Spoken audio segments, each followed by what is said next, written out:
You're still watching K+. Ako si Ana dito sa Usapang Baboy segment natin. Kanina po ay napanood natin si Doc Lilian kasama po si Mr. Gabby Katigbak ng ITCPH.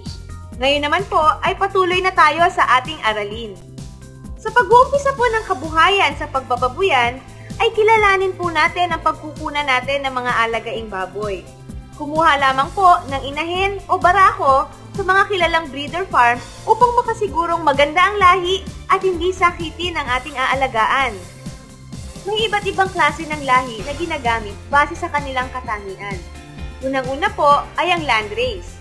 Ito po ay kulay puti, nakababa ang tenga, mahaba ang katawan, magandang gawing inahin at maraming biik ang kayang ianak. Ang pangalawa naman po ay ang large white.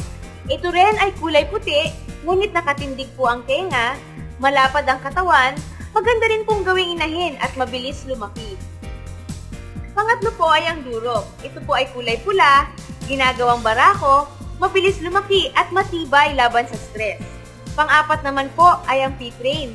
Ito po ay kulay puti na may batik na itim, ginagawa rin pong barako, maganda ang pangangatawan at malaman. At sa pagpili naman po ng palahian, ito naman po ang mga dapat nating tandaan.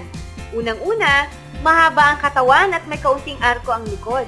Pangalawa po, dapat may katamtamang haba ang binti at matitibay ang mga paa. Pangatlo po, dapat may 6 hanggang 7 pares ng suso na pantay ang angat, walang baliktad o patay na suso. Pang-apat, tama ang posisyon at laki ng ari.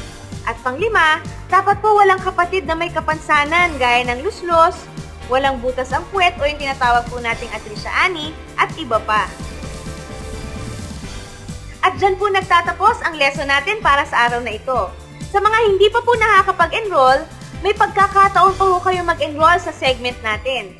Samantala, magbabalik po ang K+ kasama si Doc Ariel at ang kanyang bagong ka-love team. Kaya dyan lamang po kayo.